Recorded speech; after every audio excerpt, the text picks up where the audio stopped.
Underground field is a very good opening for those of you who are striving to get a double edge. In this video we're going to look at the latest developments in the 6 bishop g5 knight off. I'm gonna start with sort of my first official Stonewall game. The idea is not to fight against any opponent move, prevent everything, defend and so on. No, it's just to move.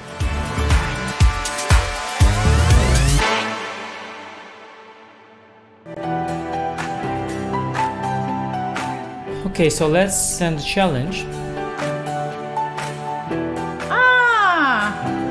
Here is challenging. Nice graphics, easy to see. Oh, what are you thinking about? You're looking how it can be the most painful? Exactly. Okay, fine. That I give him up a phone. He wants to be even rude. I'm ahead of the game.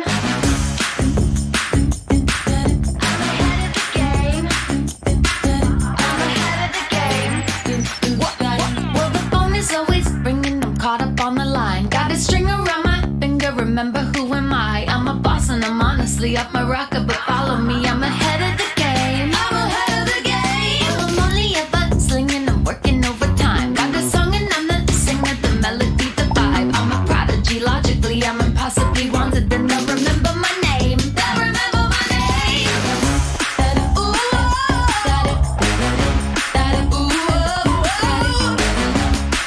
I'm ahead now. I'm ahead of the game. I'm ahead of the game. Ooh,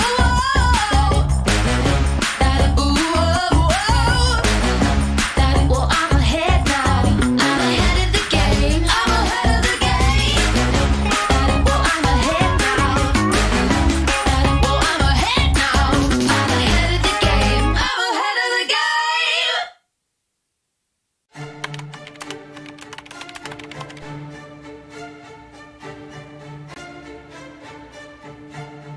Hi everyone, welcome to our new video series. My name is Jan Gustafsson and I'm thrilled to be reunited with fellow Magnus Carlsen's trainers, seconds, Peter Heine Nielsen, Magnus Carlsen's head coach, and Laurent Fressinet, Magnus Carlsen's French coach, are both here, and we will be going through the World Championship match 2021. Our experiences with it, the games, what we prepared, where we felt things went well, where we felt things didn't go well. Peter, we have different perspectives because we were in different locations. Very much. I'm looking forward to talking to you guys about it because you were in Thailand during all the match and I was in Dubai with Magnus and his non-chess team. So I see some kind of debriefing where we will discuss what was the mood in Dubai, what was happening in the technical department in Thailand, and we got to sort of basically compare notes and get the two kind of inside looks from the match. Very much so. And Laurent, we are actually in your private home. Thanks for having us. It's a big pleasure to welcome both of you, and I'm sure it will be interesting to talk to you guys about the match. Likewise. So we hope you guys enjoy the series with our behind the scenes insights. See you then.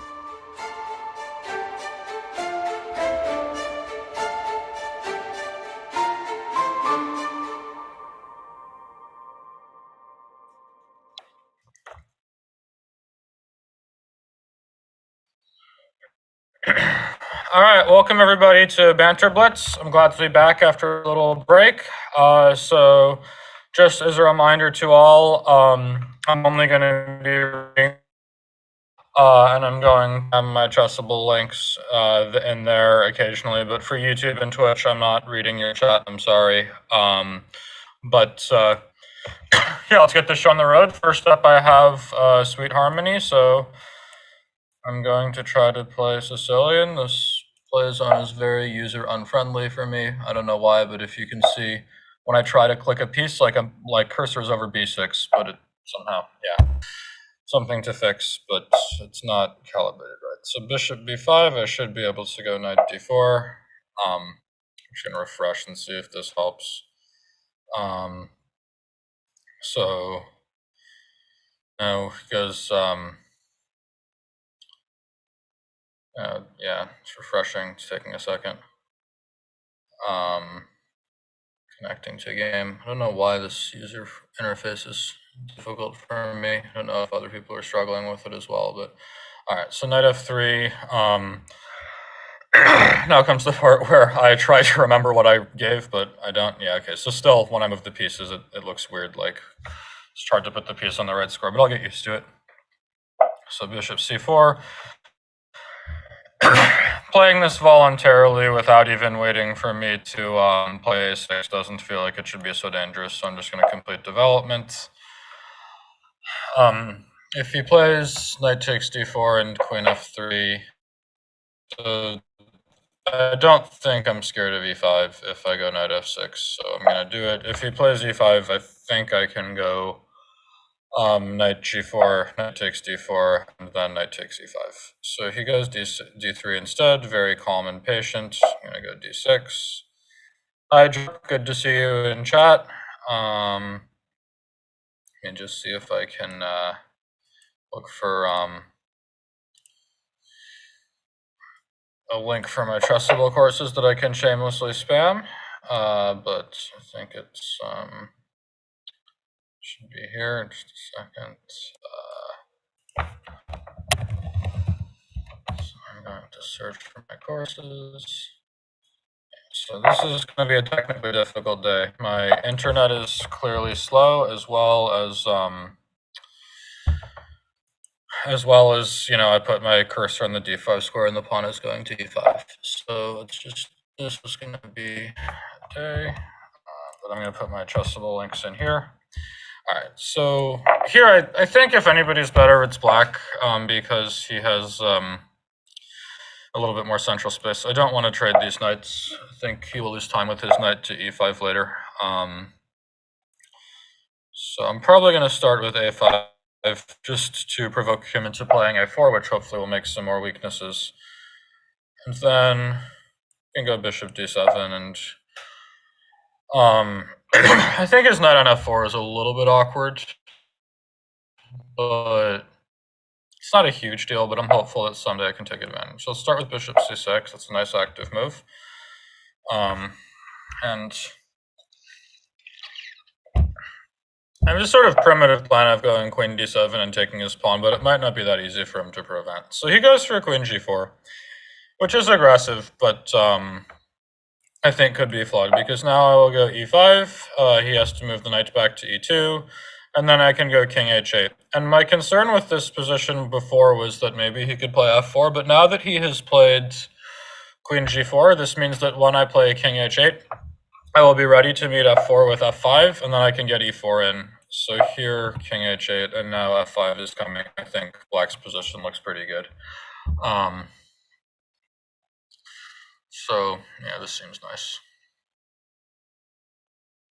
Assuming, yeah, this is really obnoxious though, that I'm literally, my cursor is over the f7 pawn. You guys can see it's over the f7 pawn, and then my bishop gets highlighted. That's really annoying. But yeah, I'm gaining the space now, and so queen d7 should be fine. Yeah, like you see, if I put my cursor on the d7 square, it will hang my queen for me. So I just have to be careful about that.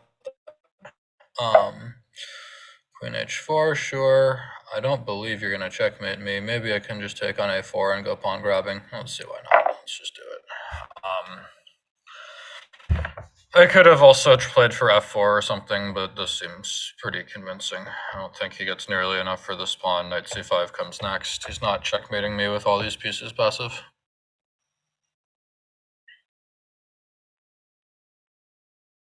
I guess I have to be a little bit careful, because if I play knight c5, there could be bishop e7 in some cases, but even that, like some exchange sacrifices, might not be so bad. So bishop to Dangerous Raj, I think that after bishop 5, knight d4 is the main move.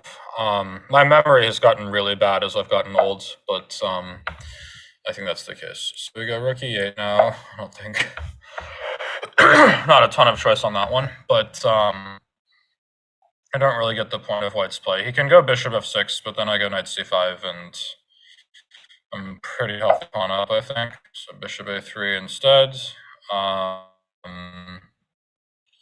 Sort of passive. So I think I can go b5. If he wants to take on a4, he is welcome to give himself up that bishop. Yeah, so he takes, but now I'm hopeful that my light squared bishop is going to get really good. And also his dark squared bishop, it sort of looks nice, but it's a little bit stuck if I put my rook on b8. So rook a1, sure, not a subtle move. He clearly wants some kind of f4, but I don't think I believe him. So I could also play f4 myself here, which is a little controversial, but I actually kind of like it. He's not going to be able to take advantage of the squares very easily. And I can, let's say I start with h6 and go for g5. At some point, I will have the center totally blocked, and I'll just put my rooks on c8 and b8 and start taking his queen side. f4 was a little controversial, that is true, but I think it's still good. So let's take this one. I'm very happy to play an endgame here. So yeah, g5, keep everything nice and solid, and now I can bring my rooks to b8 and c8, trade the dark squared bishops, and I think his queenside should collapse is my general plan here.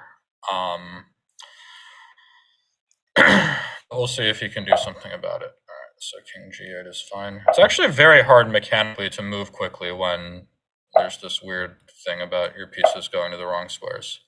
All right, so bringing the rook to e2 is natural enough. I guess he's trying to make it a little bit annoying for me to exchange the bishops, but I should just be able to pile up on this e2 pawn with like bishop d5 and rook c6. So,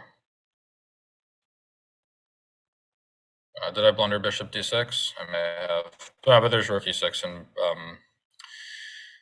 rook e8. So I blundered it, but luckily it's no, but that was still fine. All right, so bishop d5, hit this knight. That just loses time for him. What do I think about the Kalashnikov Sicilian? It's probably not a great opening. Yeah, so c4 is probably the best try, but after takes and now bishop c6, I can regroup my pieces and target the d3 pawn instead, which should be pretty good. I'm sort of regretting locking the king side like this, but yeah, it's fine. I'm probably going to flag because it's hard to move quickly when the pieces are going to the wrong squares. Yeah, so now he should be okay because I'm playing like an absolute dunce, but probably still this is a little uncomfortable for white. So rook a4, I go rook d5, and then next up I can trade the bishops, and he's... Yeah, okay, I'm just playing this so bad. And I have to speed up. All right, we're going to take and get the rook behind.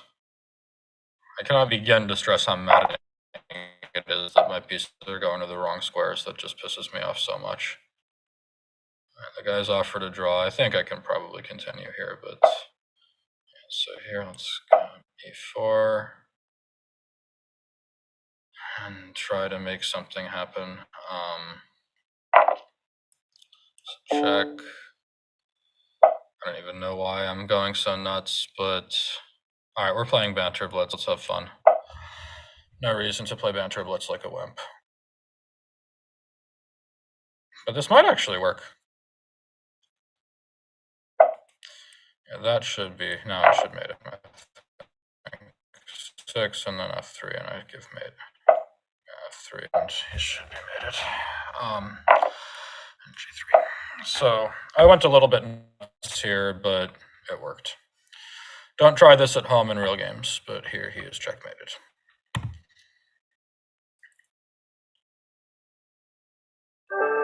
All right, so good game, Sweet Harmony. Let's play with we'll play with Araja. I like Araja. He's good people. All right, Araja, what you got for me? Man, this is slow.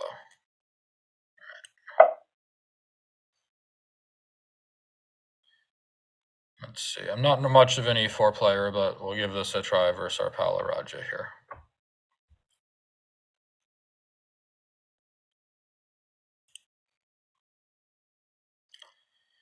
So the Kalashnikov is not great because it lets white take the center with c4. In general, if you want to play the Sicilian, I think you should be trying not to let white play c4. So in Sveshnikov, he doesn't get to, but so that's why I think Kalashnikov and Accelerated Dragon, for example, are not great.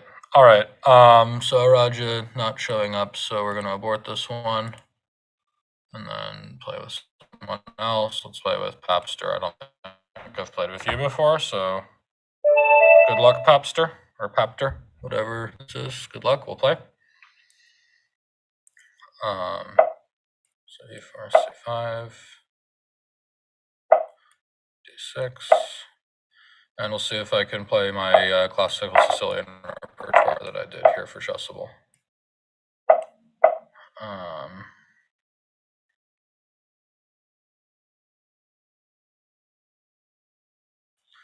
Alright, Popstar, what you got for me? Bishop g5, sure, e6. f4 so soon. I think this is supposed to be inaccurate. So I think I can start with h6.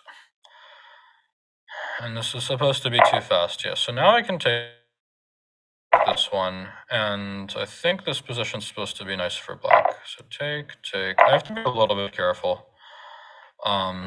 Because if I play d5 too fast and white sacrifices in my face in the center, this can be obnoxious, but if I don't let that happen, I should be good. All right, so he's threatening e5, which I do have to respect, but I don't think it's that scary. I'm gonna start with rook b8, so if e5, I can go d e5 and then bishop d7, and I should be fine. This may be a little bit bold, but I don't see an immediate issue with it.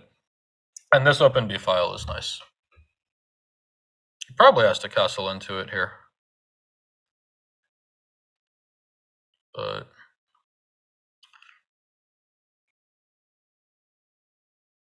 maybe he can just play e5 anyway, but it feels ambitious.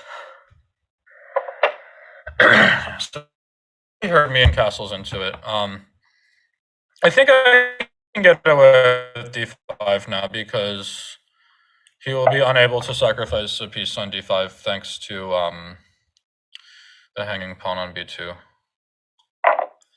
So here, if I take with the c pawn, bishop b5 is annoying, so I think I'll take with the e pawn, and I'm not wildly concerned about any funny business.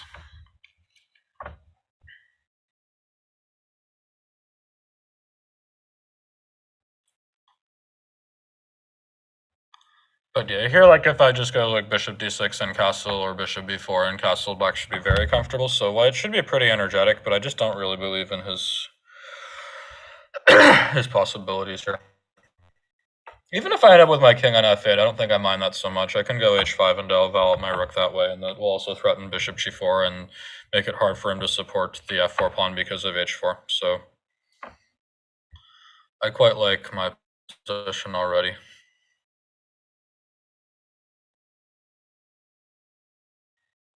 So he gives me a check. Bishop e7 feels like sort of automatic. I want to get castled. He can take on b7 here, but this feels like it's desperately asking to get killed, and I think I can give it to him. So let's start with this check. If king b1, I strongly suspect rook b2 is mate, but let me think. Rook b2, king b2, queen b4. If king c1, bishop g5 is mate. If king a1, queen c3, and yeah, he's mated. So I think this is the end. Always nice to get an attack in Sicilian. It's actually pretty rare that you get to do that. Normally in the Sicilian, you don't get to go give mate. You have to play more strategically and hope to, like, grind people out with a nicer structure. And there's nothing wrong with that. Winning is winning. But here it looks like I managed to give mate. So that's nice.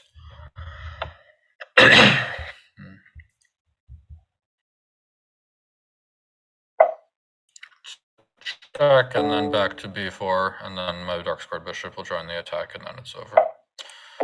So dark squared bishop will come and finish the game. All right, good game, Popstar. Let's see who else wants to play. Right, it's not a Banter Blitz without Jup, so let's play with Jup.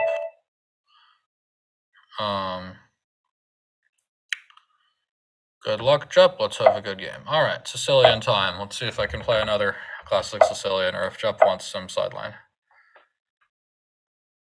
All right, take on b4, knight f6. Let's go knight c6. Continuing along with this chessable repertoire, last game was pretty awesome. This one, we'll see if Jup can put me under some pressure. Yeah, so queen d2 I think is a better than f4. And now, it's this position, I mean, okay, f3, is this move order normal? Probably better, but it sort of feels like... I might be able to go just bishop e7 and castle now, though, because normally against that line they play f4. So I'm actually going to play it a little differently.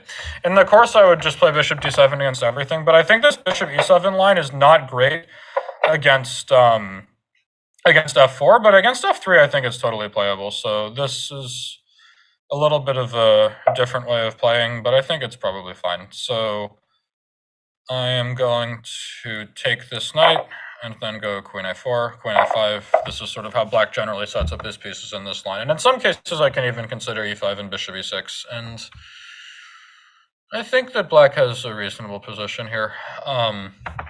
Really, white should be playing this line with f4, not with f3. All right, so let's go to b5. Yeah, so now here we're going to see one of the big points of how black's position can spring to life. So we go b4, and white cannot play knight a4 because my queen is on a5. Then once the knight is no longer touching the e5 square, I can go the d5 square, I can safely go e5. And then bishop e6 will come next, and my pieces are just jumping to life so much faster here than they normally do in the Rouser. And I can even just throw d5 at him pretty soon, I would think. So for example, he has to go queen d2, we go bishop e6. If he plays a3, rook b8, he'll get mated, so he goes knight c1. And let's say I just start with like, even just rook f d8, but I'm gonna start with, knight b3 is a little annoying. After my queen moves away, I want to be able to not hang a6. So if I go rook f d8 here, for example, which is not a remotely subtle move, it's abundantly obvious, I just want to throw d5 at him, it's not easy for him to stop. And I think black's pieces ended up really good here. Yeah, so bishop f6 is natural, but I think my king is pretty safe, and now I should be able to play d5 pretty fast.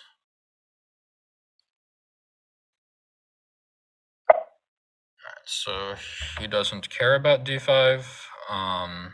I guess he's sort of anticipating it and putting his bishop on what will be a good square if I play it, but I might just not believe him and play d5 anyway. Yeah, you don't play the Sicilian to be a wimp. I think we have to go d5 here. So I'll probably take with the rook so that I can double rooks on the d-file, but it's always a little scary because he can throw h5 and stuff, but somehow I don't think this should mate me. So if I go de4, then, like if he ever plays like, so my queen's not doing much, let's bring her back. Like if he ever plays g6 and I just go f takes g6 and h6 and then my bishop gets to g5, it's hard to imagine I'm ever actually just gonna get mated. And I think that, long-term my position's absolutely gorgeous because I have this nice bishop pair in the extra space and the better structure.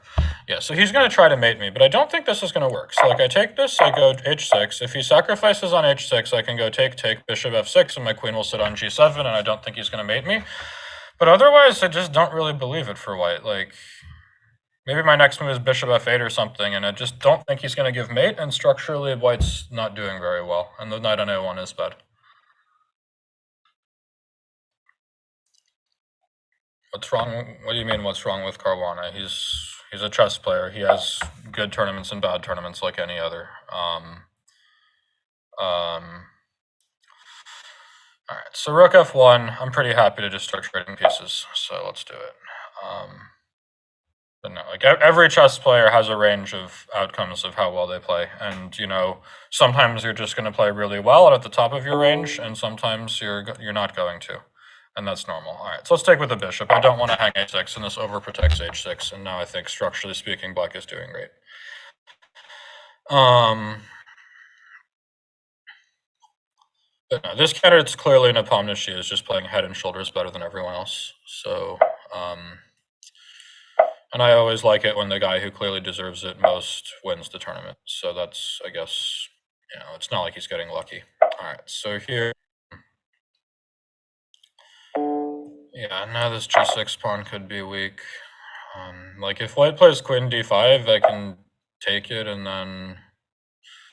Yeah, so if I take this g6 pawn, knight e4, knight e5, queen e4 seems good, so I'm just going to grab it. And now that pieces have traded...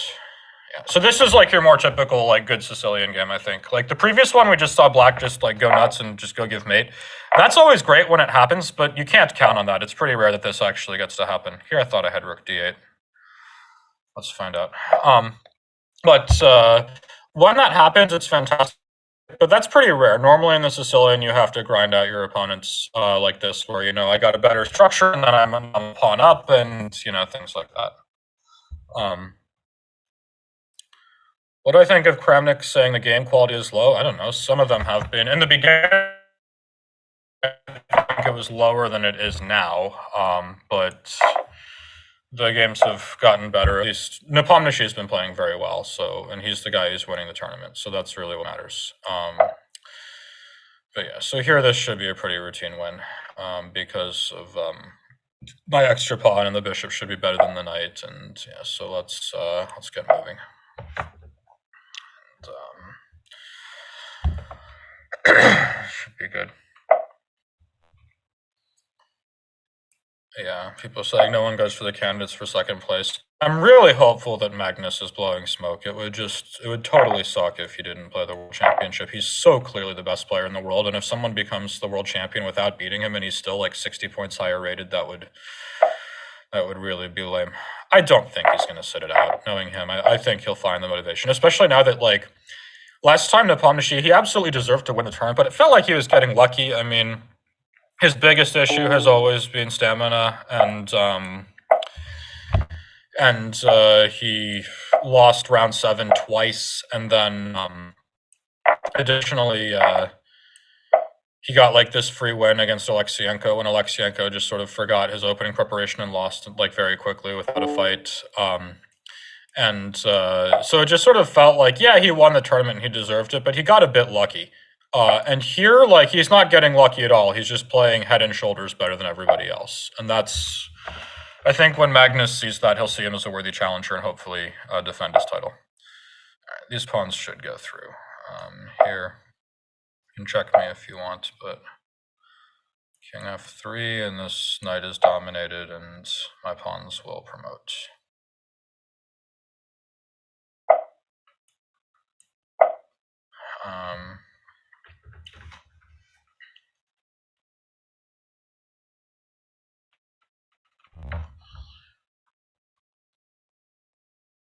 I guess still in theory, Ding is a point. Ding 3-0 in the last 3 games, like, he could win, but that's not really his style. He's too solid. I mean, he beat Caruana with black today, and he beat Report with black previously. But if someone wants to make a draw with white against him, he is not going to win.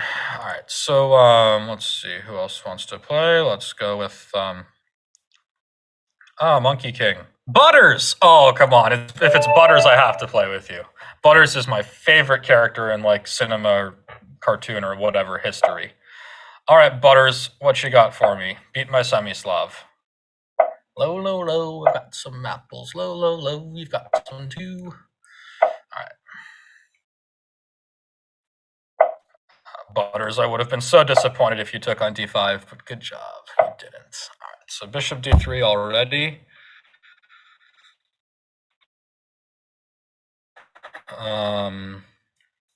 Let's go knight bd7 and just try to transpose. I don't see a huge difference.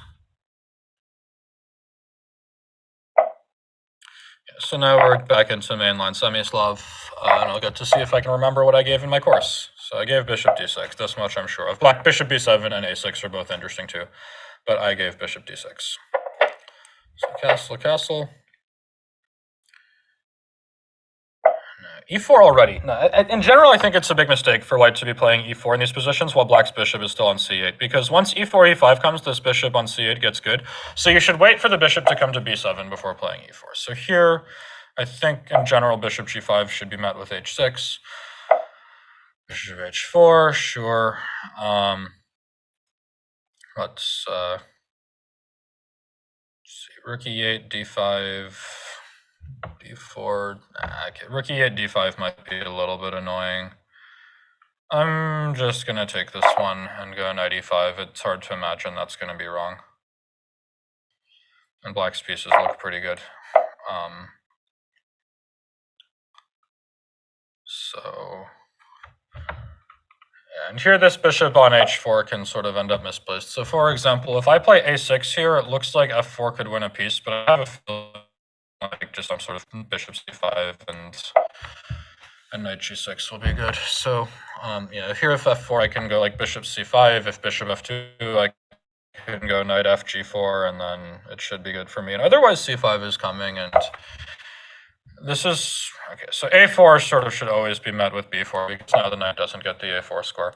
And now also, when I play c5, I think I'm quite happy to give my bishop for the knight on f5. Like if my bishop were on b7 here, I could easily imagine knight f5 being annoying, but now I can just chop it. And black's position looks very comfortable to me. I can even start taking all the space with c4 if I want. And I think I do want. So, yeah, this feels quite nice for black.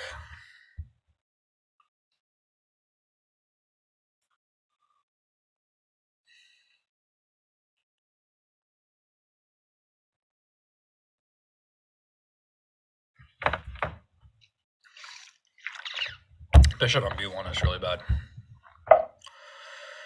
Okay, so queen c2. Rook d8. Rook c8 feels like a good place to start so that I'm ready to meet rook d1 with knight d3. Let's see. Bishop c5 is also tempting, but I'm going to go rook c8. I think overprotecting this one is trying to figure out, whoa, I need to pick up the pace. Yeah, let's just go knight d3. This should be fine. If he plays b3, if nothing else, I can play like queen e7, bc, and knight back to c5, and I have fantastic compensation. All right, so he sacks the exchange, but there's no way this is going to work. My bishop on e5 is too good. The first rule of any exchange sacrifice, always the first thing you check is how good are the rooks. And if the rooks are good, the exchange sacrifice is almost certainly bad. And here, these rooks are good. So, but yeah, this game is fast. So I have to be quick, but I think that my pieces are just sticking now. I'm crashing through on the back rank, and black should win easily. So let's go rook d2. And my pieces are just springing to life. If rook e1, I can take the knight, and black is absolutely winning. Okay, there I'll take with the pawn because I like my bishop on f6 on e5. It just dominates the knight so nicely. It's probably unnecessary, but it certainly works. And black is winning.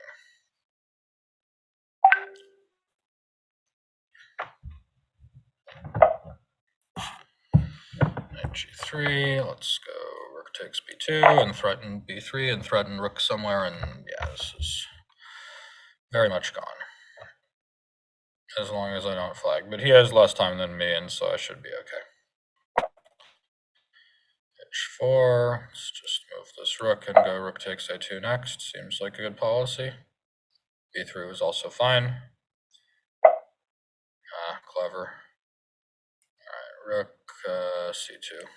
It was a little careless, but it doesn't change anything. I also had bishop a1 and rook c2. I mean, everything was winning.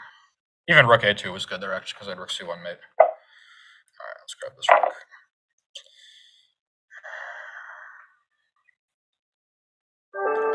Alright, so good game, Monkey King. Good game, Butters. Let's see who else wants to play. Pedregard, I don't think I've had the pleasure. Good luck. Let's have a good game. Getting black a lot today. That's fine, but well, we got Pedregard.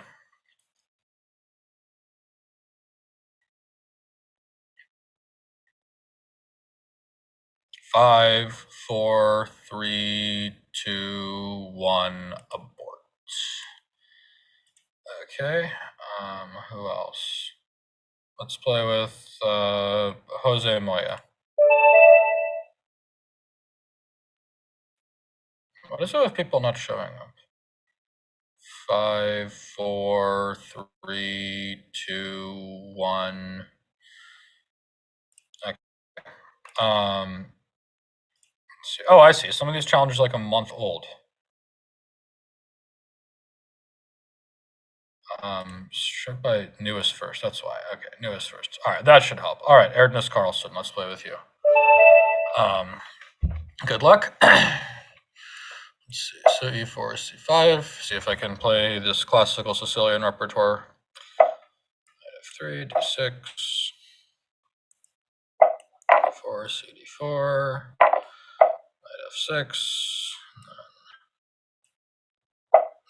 No, not bishop. No, no.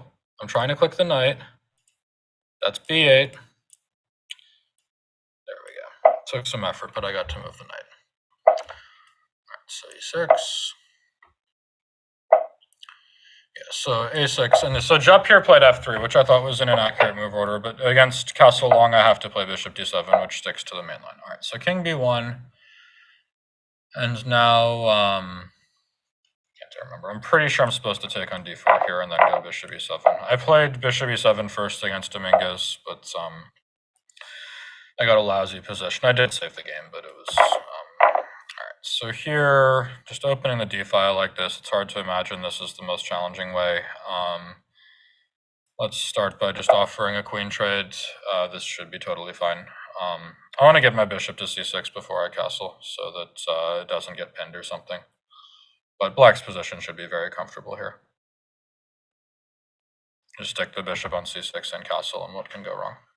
So queen d4, let's go bishop c6, and now I'm ready to castle next. The knight is on c3 is dominated, so I'm not worried about it coming to e4 to cause me trouble. And once I castle, yeah, so there, but my queen is quite happy on c8. Maybe he can play bishop d6, but just queen d7 or something, and yeah, you can't really just crush me in the center in the classical Sicilian. I mean, it's more like the Najdorf is a line where white can try to smash the center because black is a little behind in development. But here, when black can just tuck his king away very quickly, it's sort of hard to believe that b5 is ever a problem. And now, actually, kind of like black's position. b5, b4 will come very fast, and the bishop on c6 is really nice.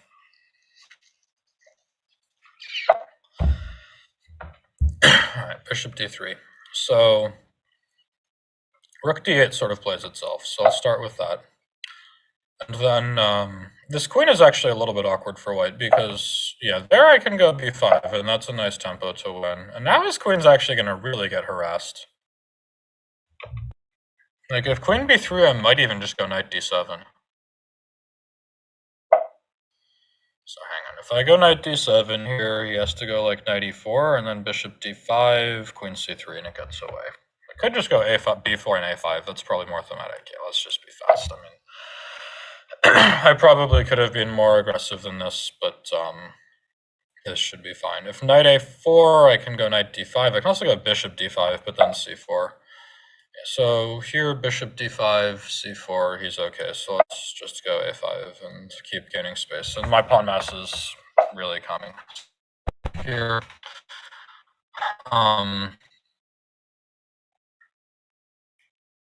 It's annoying. Let's just keep gaining the space with a4. I don't think there's a need to do anything else than that. He can go knight f6 and bishop e4 and beg for a draw. It might work, but that one looks so dubious.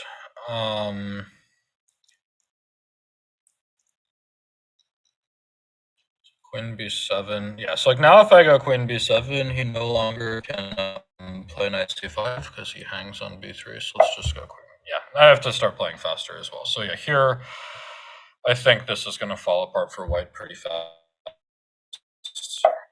Bishop d5 is tempting, but I'm just going to go knight d5. And this queen for white is like gonna get harassed in some unfortunate way, and b3 is coming, and I think that I should be able to crash through with an attack. Just a direct assault on the king. All right, let's go b3. I'm running out of time. I need to play slower games. Start attacking here.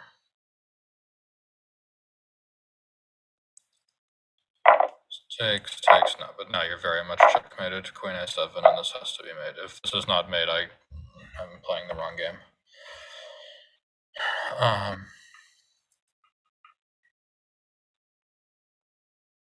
I frequently hear a GM say that doesn't look right. Is that due to intuition? Yeah, so in general, when a GM says that doesn't look right, there's a very big difference between saying that doesn't look right and immediately slamming down a move that just crushes you. If you say that doesn't look right, it means like, you know, my spidey senses are tingling and I have to, you know, see if there's some way that I can cause damage, but it doesn't mean like, you know, it might be okay, but it looks dubious. All right, so here I probably could have just gone queen a1 and bishop a4, but I think I can be more violent this way. I don't know. I'm certainly making this more messy than it needed to be. Queen A1, bishop A4 just took his queen, but there's also a 0% chance he's going to survive this position. Yeah, I'm not even gonna. There's no need to calculate. Just take this one. Bishop B3 and white is definitely mated. So take. But he's gonna keep playing and try to flag me because that's what the kids do these days. It's fine. I can't move very fast. Take. And I should be able to mate him before I run out of time, but you never know. Check. Mate. Okay. Alright, so let's play with challenge. Let's play with Latreia and play fast. So I have to pick up the pace a bit in these Banter Blitz, but I'm gonna try to play faster. All right, Latreia, what you got for me?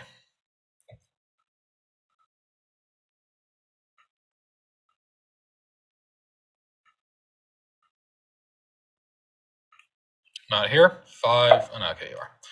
All right, so here's Sicilian. All right, so D6.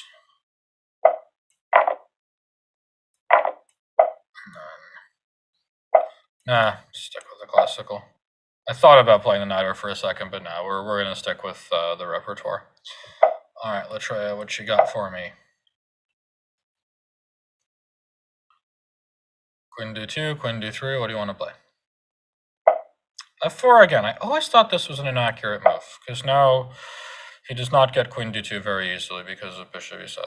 I mean, I think there's probably nothing wrong with going A6, Bishop D7, like the same, but here, this one I thought was supposed to be inaccurate after H6.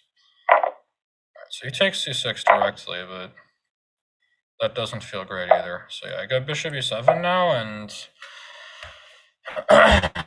with this structure where I've played BC, I'm sort of happy that I haven't had to move bishop. Okay, Knight E4, Bishop E7, Knight C3, Bishop D8, Knight D1, Bishop C7, Knight B2, Bishop D6, Knight D3, and I'm a pawn up. It's not amazing though. It's not the grasp. Oh, he has Bishop E4, Bishop C6. Sorry, forget it. We'll just cast some. So let's do that. Let's start with D5, and I think I should have a pretty comfortable position here. It's a good version of the French. Like, it's very rare for the French that white ever wants to play knight takes c6 and let you play b takes c6. So I think this should be a very good French. Put the knight on d7. Jeez, it's so annoying. This interface is not letting me put the pieces on the squares I want. All right, so take.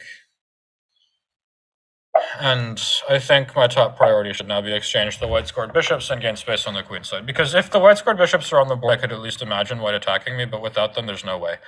And once I go, I might even go knight c5 first, and then bishop a6 and rook b8, and I start to attack the queen side. All right, so there, I'm actually not going to play knight c5 because I like the knight on d7 discouraging white from playing f5, which is sort of how he would try to launch an attack. But here, I think I should very quickly get a lot of play on the queen side. He probably should play something like bishop a6, rook a6, and then rook ae1 and just try to slam f5 at all costs, but I still think that I should be okay. So we're going to go rook b8. Yeah, b3, and then let's start with rook b4. Seems fine. It's a nice, useful square. I'm threatening knight e5, and the threat of knight e5 is actually a little annoying in that white's queen also has to choose a square, and if she drops back to like g3, it means once I take on d3, he cannot play rook d3, rook g3, rook lift anymore. Okay, so that is not a good move, of course, but I think white's position was difficult anyway. He had to move the queen, but there was not a great place to move the queen. Like, he really would have liked to have been able to keep the queen on g4 so that rook f3, rook g3 would start threatening stuff, but if he can't keep the queen on g4, it's not great, so... I mean, rook b4, it looks like it was just a cheapo that he fell for, but I actually think it was a pretty good move strategically as well. It's just, fortunately, he just sort of lost the game on the spot, but I also think it was the best move. So, queen c5, yeah, okay, it was just dumb to allow knight a4, but at the same time, I'm material up, so I don't care. So e5. See, I tried to play that. Literally, I wanted to play e5. That was a mouse slip because when I touch the e5 square, the pawn goes to f5. Absolutely maddening that this is so common. All right, so here it's still totally winning, of course, but all right, shoot.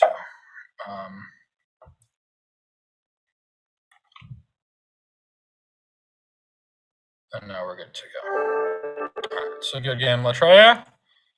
Let's play with d4, d5, c4, e6. Gee, I wonder what opening this guy likes. All right, d4, d5, c4, e6. Let's see if, you know, normally I would play the semi-Slav repertoire, but actually just for this guy, if this is what he's begging for, I will oblige him. So let's go c6 now, and then I guess I'll transpose back to my semi-Slav. You can play e4, and we'll see if I can remember anything in martial gambits, but no, this one is not great. Now black has a very comfortable position. Going for a Carlsbad before white can take over the b1 h7 diagonal should not be challenging. Yeah, so here, let's just go bishop d6 is fine.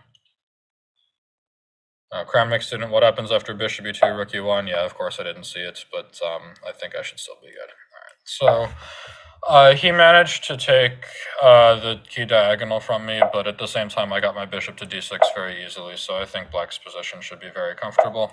So we'll go bishop g4. I don't know, maybe I've misplayed it and I'm worse, but it's fine. Yeah, he could have played knight e5 there, but I think this should be okay. Maybe I'll just castle queenside and mate me, but I find it hard to believe, so we'll see. At h3. Yeah, okay, I guess I have to take this, but somehow I don't like my position all of a sudden. Alright, c5. Yeah, let's just blow it up. If you don't like your position, blow stuff up is sort of not the dumbest thing I've ever heard. Okay, really? You want to let me check you? I think white had to castle queenside if he wanted to play like this. No, this check is going to be annoying. Check, and now I think if white's king had castled long here, I mean, structurally he's clearly worse thanks to the crippled king side, but he has obvious attacking advantages, and his king would be safer than mine. Now I don't think white's king is safer than mine. He can't bring his other rook to the g file, like, this should be okay. Where do you want your king to go, buddy? It is a little annoying to coordinate, I will give him that. Alright, so rook c8 can't be wrong. Probably I should play like bishop e7 and knight h5 soon. And try to trade off one of those bishops and bring the knight to the nice h5 square. Alright, this guy is not messing around, so I don't think I have much choice. I have to go king h8.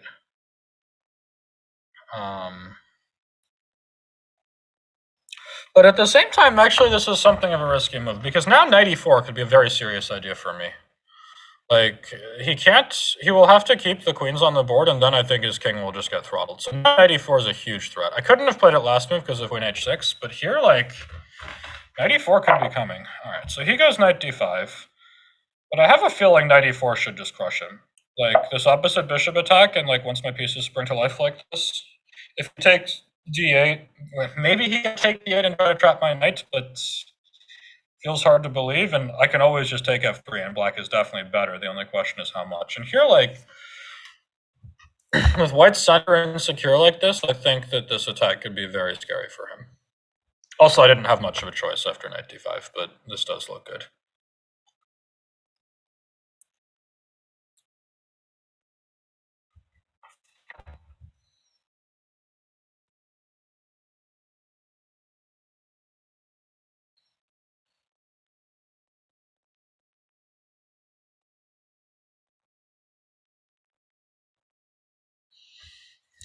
I mean, he can play something like fe4, queen h4, queen e3, and it's not like he's crushed right away, but maybe I can throw f5 at him then. If e5, I'm probably sacrificing, and... Right, so he takes with the bishop, but like... Now the nice thing is this is totally risk-free for me, because I can't imagine, like, even if white beats this attack back, which, you know, he might do, I think, like, endgames, even with a pawn down, I'm gonna very easily making a draw, so if he wanted to be ambitious, he should have taken with the f-pawn, but this is still really tough, because now also king g2, I have rook e4. So bishop f5, sure. It's actually a good move. Let's go rook d8. Still, this is dangerous for white. Can't go rook g4. Probably more or less okay if he plays like rook e1 or something, but I don't think I'm worse, and it's a practically difficult position. And here there's increment, so he's not going to flag, but I still think the position is going to be difficult.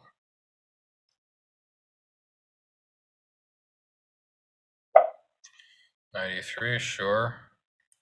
Let's go knight f6, and now I'm ready for like bishop f4 or bishop c5, and his center is really going to come under a lot of pressure. All right, so bishop h2 is also there with rook d4. Let's go bishop f4, though. This is more aggressive, and he will struggle to defend this pawn. If rook c4, I have b5 and a5, and I'm also threatening knight 5, and... All right, let's just go knight d5.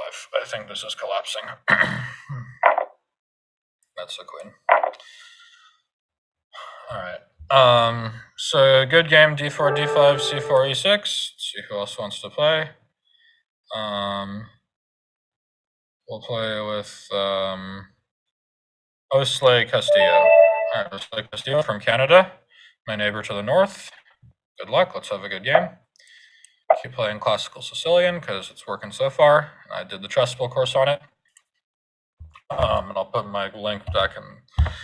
So to drop, is the Chebanenko worse than the Semislav?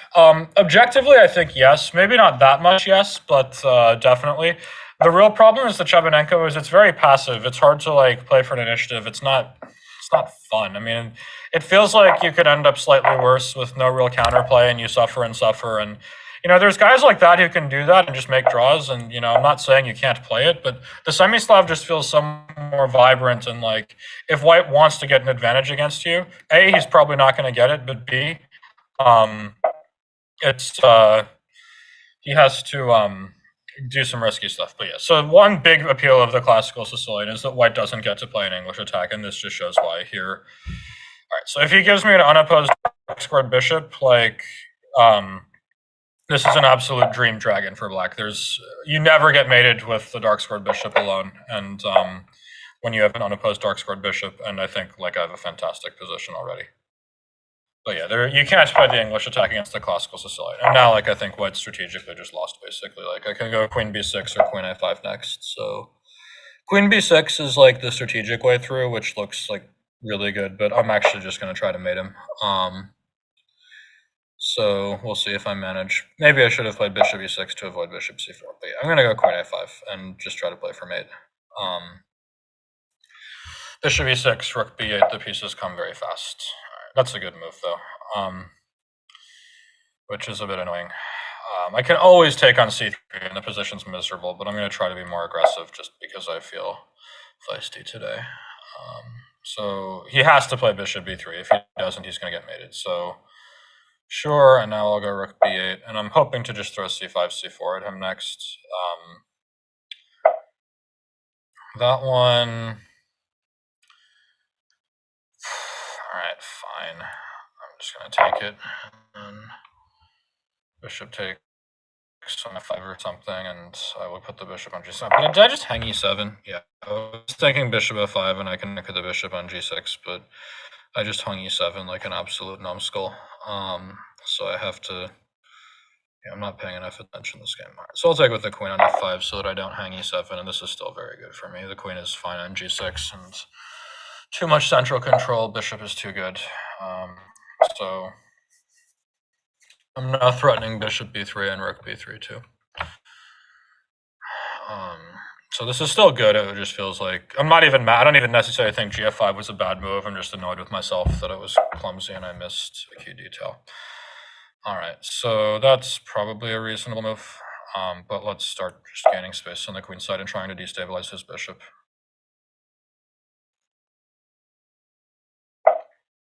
h4, aggressive, and I like it.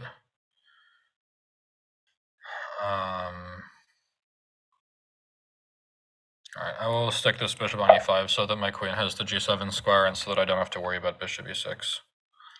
It's a pretty darn good bishop I got there. g5, sure. It's actually sort of making some threats. Alright, I'm going to take this one so that my queen gets c2. That should be a very nice square. And yeah, this guy's actually playing like way better than I'd expect for 1500. But alright, let's go here and then try to prepare for a4 next. Yeah, so this attack is actually a little bit dangerous now for him, but I think I should have it under control. Like, let's say I go queen f5 or queen g7.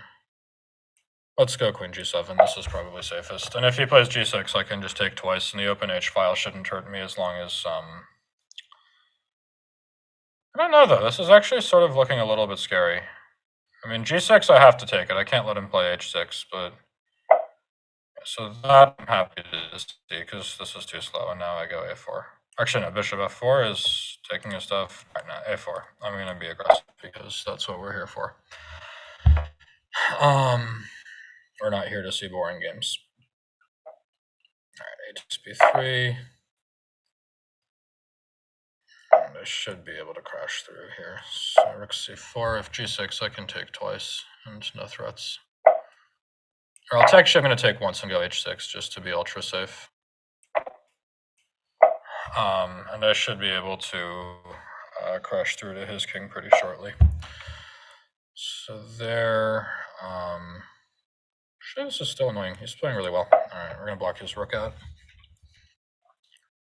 Someday I can always just take g6 and clog the g file with rook g4. It's not like I'm not winning this game, but it's definitely more annoying than I was hoping. Yeah, all right. So we'll take this, and now I can go g4 to block him out.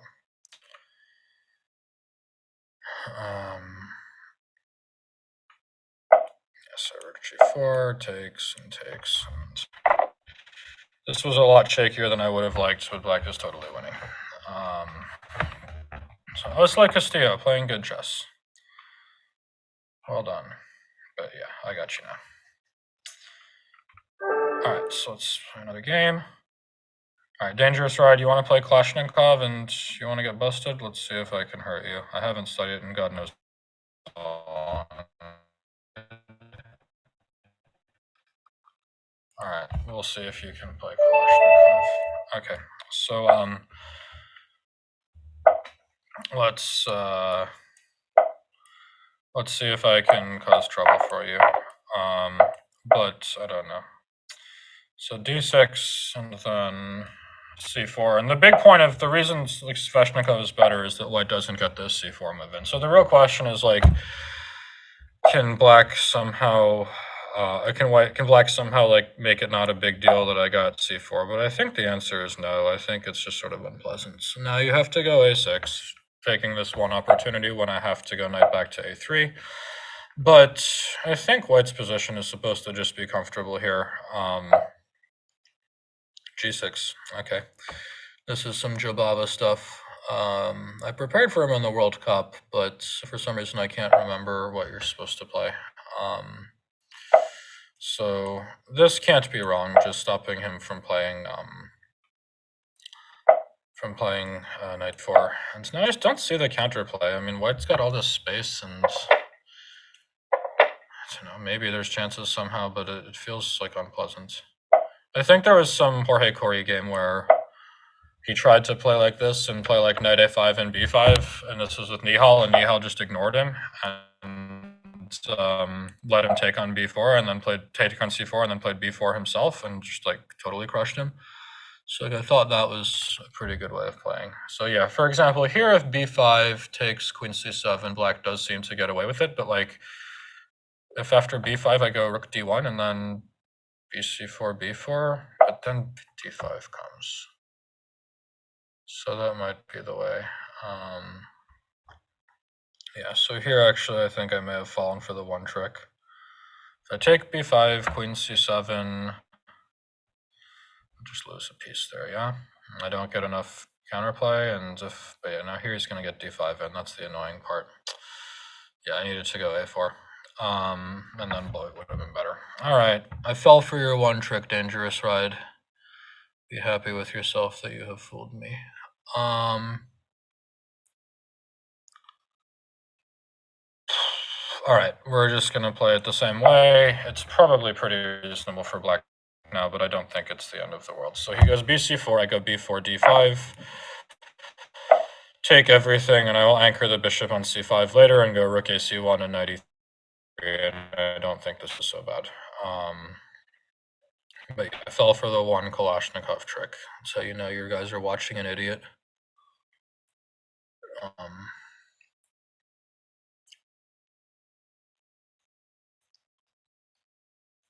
Maybe you can go a5 as well, but it feels like d5 should be the move. a5 just queen d6, and white should be better.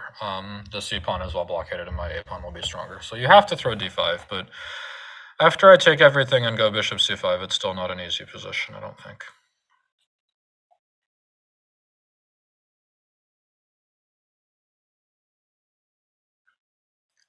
It's at least messy.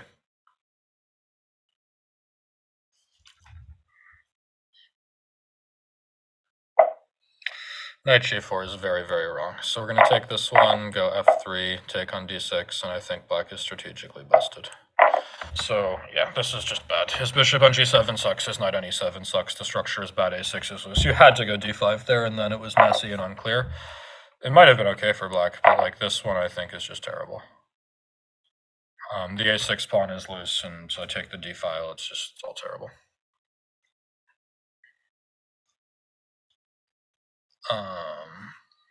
If a GM says that doesn't look right, you should be afraid. No, you should not. You should never be afraid of chess players. I mean, we're not going to bite you, and also, like, you should have confidence in your assertions and in the moves that you play. GMs are human beings. We make mistakes too. Plus, like, you know, GM can also mean like 2450, which is just not that strong. Like, you know, there's a big difference between Magnus and, you know, 2400. All right, so here, check and bishop h6, I think, wins a piece. Or unless I missed something.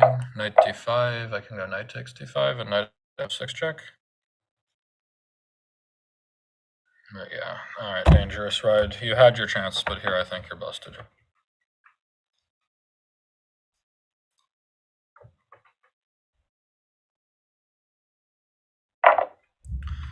Okay, so take, and then you go rook c8 and bishop f8, and then bishop e7, and rook d3 or rook d2 is counterplay, so I should take on f8, I guess, but this...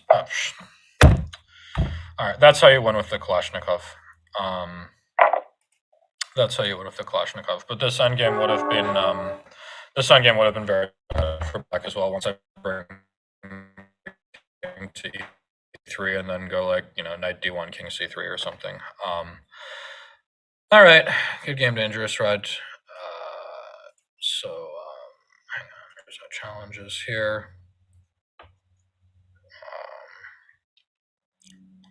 Let's, Bogdan Gameshi, you always like my Banter Blitz, let's play with you.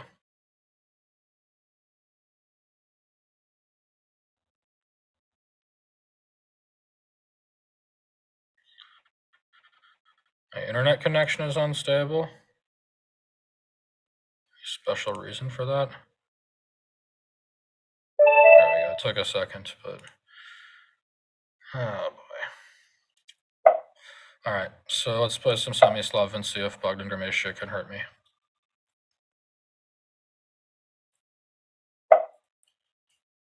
Three, knight f6, sure.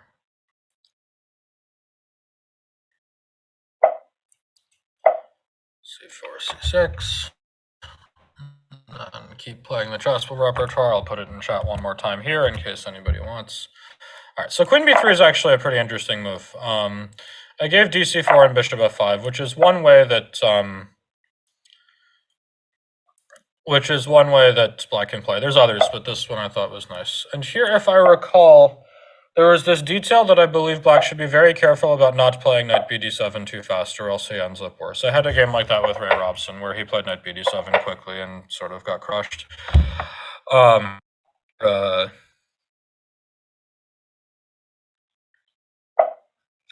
So yeah, knight c3. Now I can go knight bd7. The problem with knight bd7 before was there was queen b3, queen b6, and then knight bd2, knight c4. But because white no longer can do that, we're good to go. And here, so rook e1. This is definitely a move, but I'm too dumb to remember. I can't remember if it's knight e4 directly or if we play knight b6 first. I think it's knight, yeah, it's knight e4 directly because there's this line with queen b3, queen b6, and then knight h4.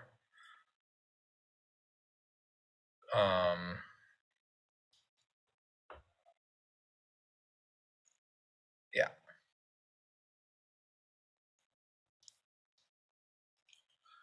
Knight e4 is the move.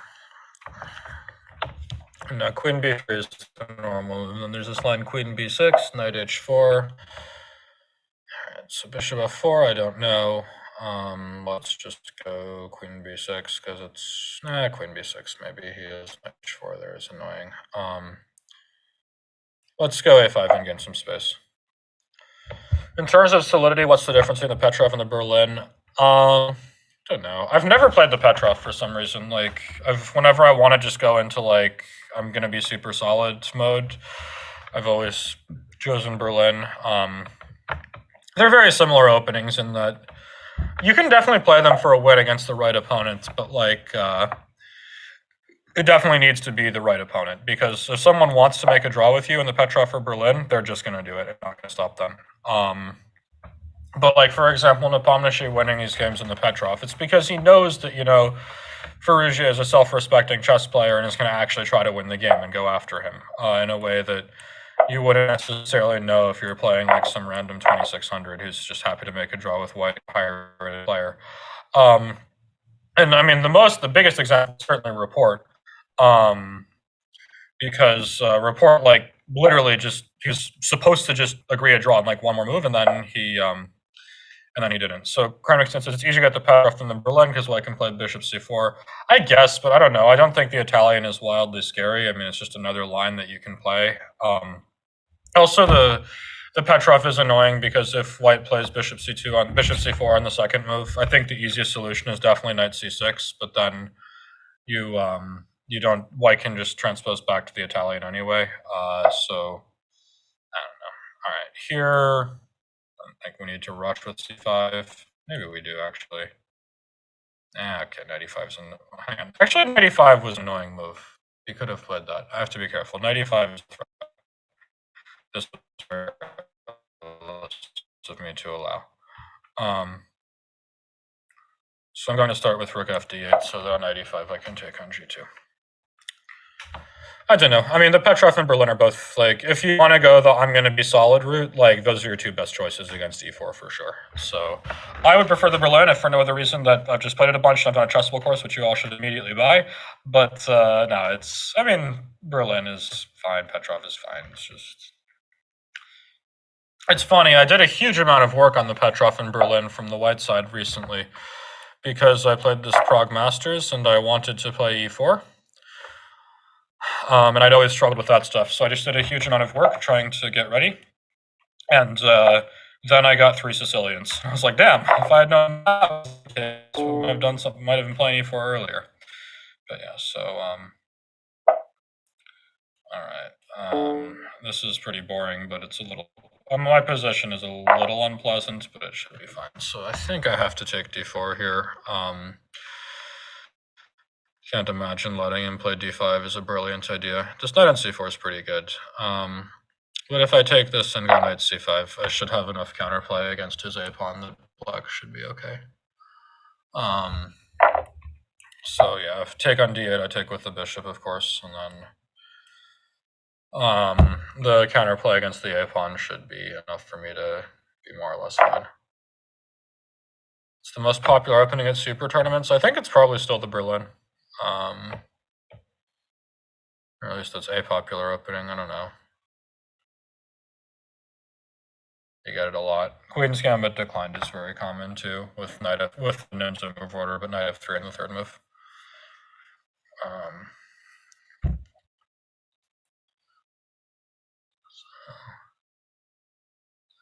Yeah, if white has to play rook a1 here, I'm definitely not concerned for my position.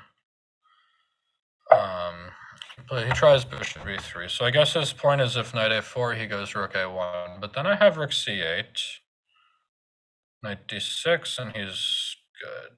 So actually, this is a good move. Don't see, hang on. Knight a4, rook a1, rook c8, knight d6, rook c6. You can go knight f7, but I don't mind that position. All right. I don't believe you, Bogdan Gurmesha. Show me.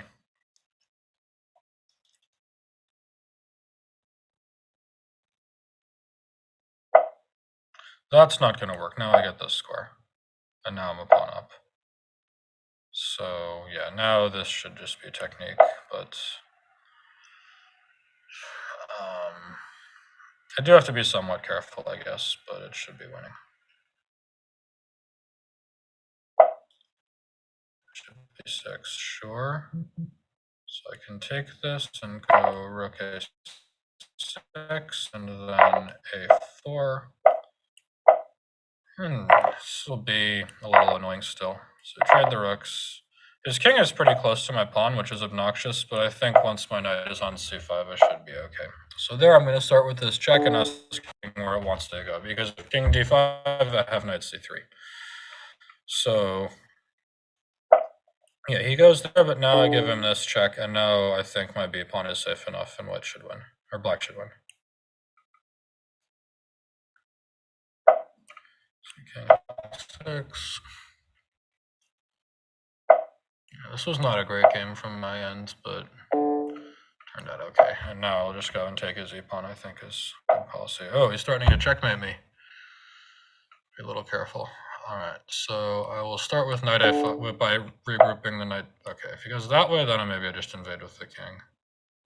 Now let's go knight a5. I think getting the knight to c4 is a really good score where it will dominate his knight and force him to make some decisions. So let's go knight c4. And if king c2, I'm probably just going to go king e3 and take his king side. Oh, e4, now b3 and nothing moves, right? Yeah, now he's stalemated. And king e3 and to take his stuff. So check first and then take on f3 and I take everything. Alright, good game, Bogdan Gurmesha.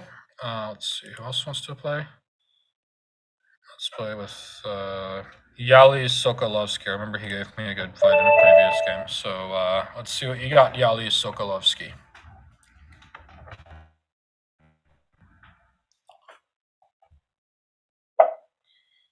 More classical Sicilian. I don't feel like playing the Berlin. I did publish a repertoire on that, but we're playing Banter Blitz, and Berlin Banter Blitz feels a little off. All right, so check. I gave bishop d7, take with the knight. I think is fine. c4. This is okay as well. We go knight f6 and g6, and I was happy with black's position here. d4, sure. So we can take it and go bishop g7. And I just sort of thought that whenever black just takes with the knight on d7 here, he gets counterplay, but let's see. So h3, and then we'll go a6, take with the knight. And I thought this, once we take with the knight and we can quickly pressure the c-file, the black tends to end up okay. But we'll see. Maybe this guy can put me under pressure. So there, let's say I go rook c8. I actually had almost an identical position with Peter Svidler. And black is already better, I think, because queen e2, knight e5, and b5. And yeah, so you go knight e5, provoke white's pawn to b3, and then b5 comes, and black is good. Yeah, I had this, I think it was this exact position I had with Svidler, actually. And he saved the game, but I think white is seriously worse here. So back to d7. And now my game with Svidler went rook a d1, bc4, and he took bc4, which is probably okay. e5 was interesting, and then I wanted knight h5, which was complicated, but yeah, this I think is very comfortable for black.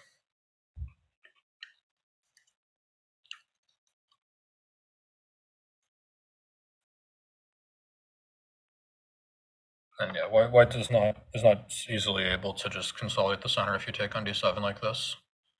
So that, or with the knight, so that's why I liked this line.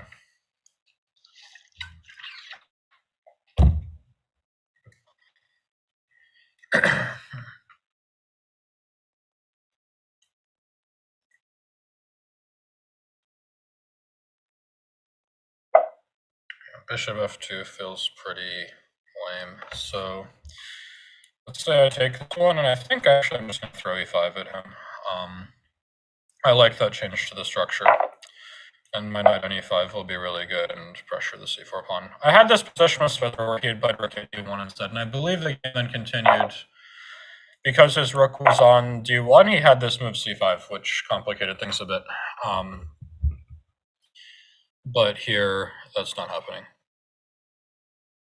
So I'll just be taking his stuff from him. Yeah, that's not going to work. I can take this one and too many hanging knights. Oh wait, knight d5, and then I had to go queen b6 first. Yeah, I was lazy. Yeah, knight d5, and now he's fighting again. It's probably still worse, but he can make a fight out of it. Well, I mean, you have to go knight d5. There's no other move, so don't know what you're thinking about.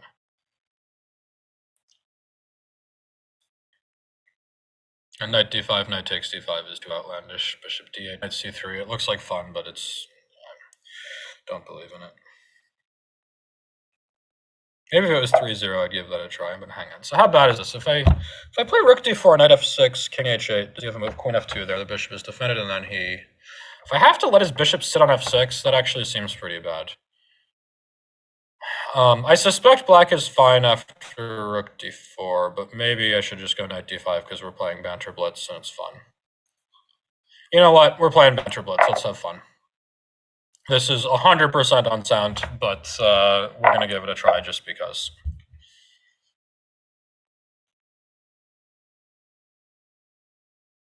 Like, there's no way this doesn't lose for black, but I can at least make him work for it. And rook d4 was boring, so I should have played queen b6 instead of rook c4, and then I think black would basically win. But yeah, here, so that one, and then I go rook d8. And it's not easy for him to keep his stuff defended now. I'm not threatening rook d4 yet because he has queen c3, but like if I play rook dc8, then rook d4 is threatened, and if he moves the knight, there's knight e4, and all my pieces jump to life, and his king doesn't have a great score. Yeah, the more I'm looking at this, the more I'm thinking this might not actually be that terrible for me. I mean, it's probably bad, but... Alright, so rook e1, let's start with rook c8. Now rook d4 is a serious threat that he has to respect. And if he moves the knight, knight takes e4 comes, and then position starts to crumble a bit. Stuff. Maybe even d5 was possible. All right, so that's a move. I guess the next move is rook ac1 now, so I have to be somewhat energetic. This knight back away and get ready for knight takes e4, and a lot of stuff hangs in its position. Seems like a good policy. His knight has to move, and then knight e4 comes. All right, so he does that instead, but that's fine with me. Let's take with the bishop, I guess. Bishop takes, this is annoying. Let's take with the knight. And now next up, I want to play d5 and threaten knight e4. Yeah, so we're going to go d5, and now knight e4 is coming. Playing without queens is so much fun. So knight e2 he plays. That's a good move. But if I go knight takes e2 and knight g3 check... Does this, yeah, this works, right? I have knight g3 check and then knight takes c4. And I think I get away with this. So now I got knight f5. If queen d7, I bring the knight to d6, and I think I'm good to go. Pretty silly game I just played. But fun. Alright, so let's say we go this... If I go this knight back to d6, g4 comes, but then I made him with rook c2, so that's okay. And now I have 3 pieces and a pawn for the queen, so black should be absolutely winning.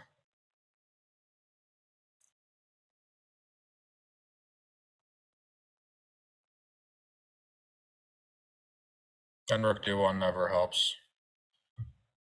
Did he flag, or is my internet dead? Oh, shoot, there's that move, but okay. Well, it doesn't matter, I think. I'm still totally winning. Alright, but I do have to save my a-pawn. Can I save my a-pawn? Actually, that's annoying. Maybe I can't. And now we have a game on our hands again. All right, so here he takes my pawn, but it still feels like the pieces probably should be good enough. So his king has to go back to h2, I think. Yeah, and now let's go h5 and start moving. h4, and I might just be able to like almost mate him. So a4 we'll go with g5. If he plays rook a5, I have a check on d6. So there, sure. So bishop f2, I guess. It's actually a little tough though, because now I have to coordinate my pieces right. If I can bring my knight to like a7, I should be fine, but that's not easy to do. All right, so we're gonna start with this one. Now rook c2 is a good move. So here, my pieces are not coordinating well. He's probably going to save this. So here,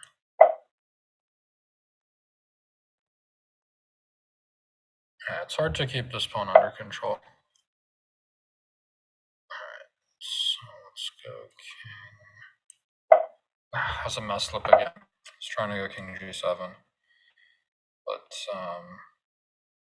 yeah, because now the problem is b6 comes, and yeah. Here he has rook d8. If my king were on f5 here already, then I could go knight f6, but now he's going to save it with rook d8. So that's annoying. Stupid mouse slip. And now this should, of course, just be a draw.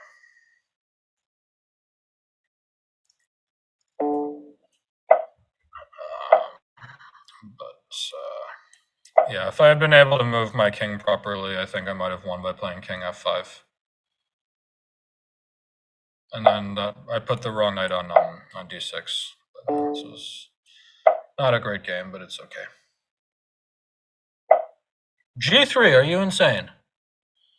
I shouldn't say that, that's not nice, but you've got to be kidding me. How do you play g3 there? We'll win this game after all. Alright, so still not easy though. So if we go with this one, check and bishop d4 I thought was maybe interesting, but he may still save this. It's sort of annoying. Rook b3, king e2. So there, if I get my king to e2, I'm now threatening f3. So he does that. That's a good move just in time, yeah. Just barely able to save the game. So if bishop f2, he has rook e5, just in time. Bishop f2, rook f5, and then I lose. All right, we have to make a draw now. That was annoying. It really felt like he should lose for that one, but he's not going. This is a lousy game. All right, I think we have time for one more. So let's see who else wants to play. But yeah, that was totally winning for me, of course. See if I can find a good challenge for the last bit. Anyone with a high rating here?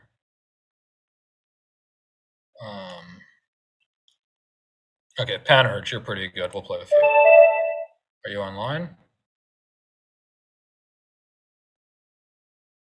right, let's play e4 this time. No, you're not online. Good grief. All right, that was an old challenge. Okay, let's go highest rating. Who's there? Okay, anyone I haven't played with yet? All right, we'll play with Oops Kitty. Let's just do that. All right, last game. Oops Kitty, make it a good one. All right, let's play a real Sicilian. You play e4, I go c5. I don't do mouse slips. I don't take advantage of them. All right, so let's go d6. Do you want to play e4?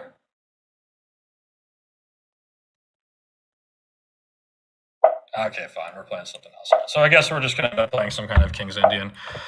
A bad version for black. So I'm not much of a King's Indian player in general, but this should be okay.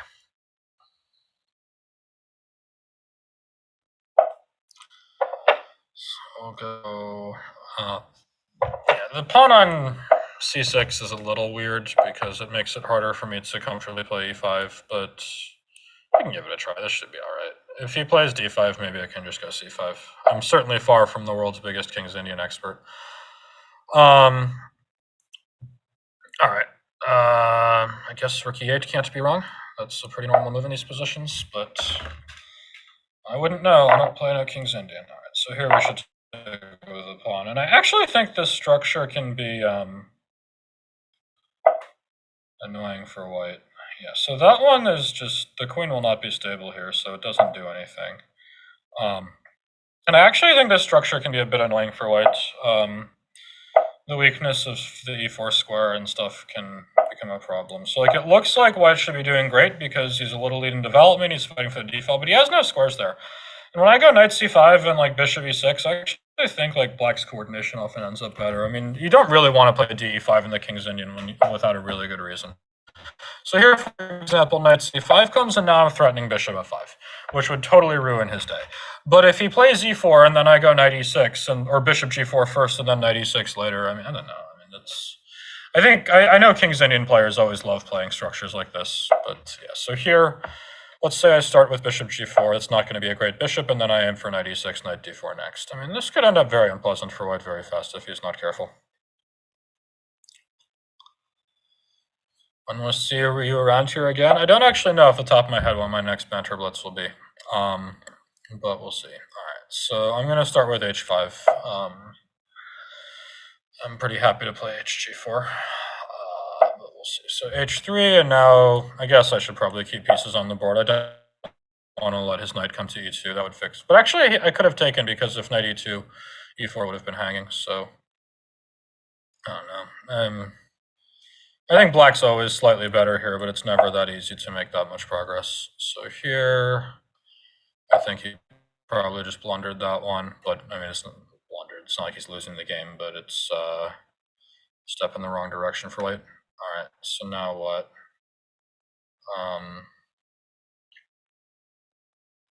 improve my pieces. All right, you know what? Let's just get the knight towards d4. I mean, bishop d7 feels like a weird move, but getting the knight closer to d4 feels good. So he can play bishop c1, probably should, but I will not trade these guys. So here my thought was now my knight gets really good. I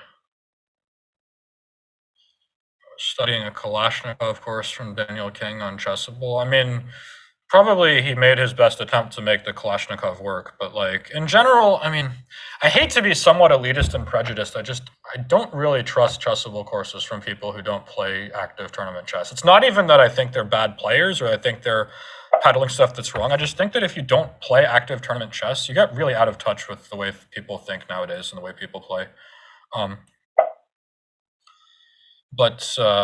Yeah, I mean, I train people myself. I mean, I'm certainly a player first and a trainer second, but like I train students, and my sense is like, having worked with coaches in the past, like the best coaches are ones that play the game actively. No matter how good you were once upon a time, chess is such a fluid game that, you know, things change, and they change a lot, and you have to be ready to alter your understanding of the game. And a lot of these players who just played a long time ago and don't play anymore are not as able to do that. So here, you know what, we're playing the King's Indian. We're gonna have fun because that's what we do in the King's Indian. This was totally unnecessary. Black was winning if he just played a simple move, but I'm gonna slam rook e3 and h4 and just start attacking him. And I suspect this should be crushing.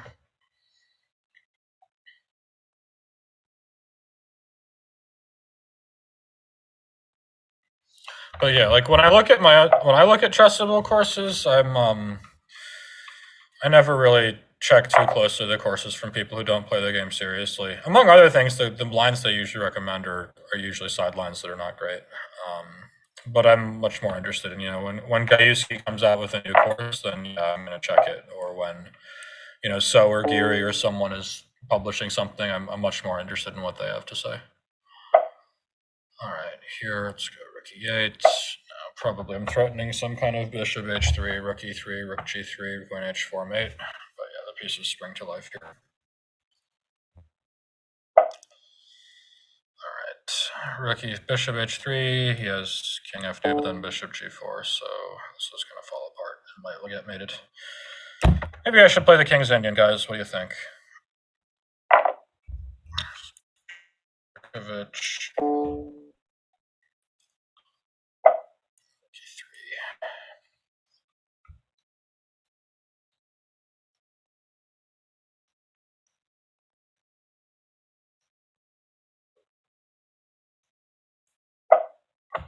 Still playing, are we? So let's go queen f2 check.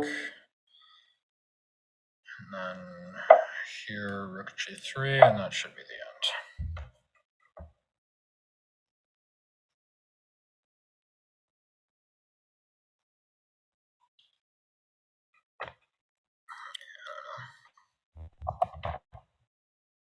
But at the same time, when I'm talking about like these chess courses, what works at my level and what works at club level are very different things. If there's some chess author that you like and you enjoy the work they do and they recommend something that's a little bit sideliney, but not amazing, but like you're not gonna like just totally die it. So just go for it. I mean, there's no reason not to. Anyhow, that'll do it for today. Good job, everybody. Good games, and I will see you guys next time.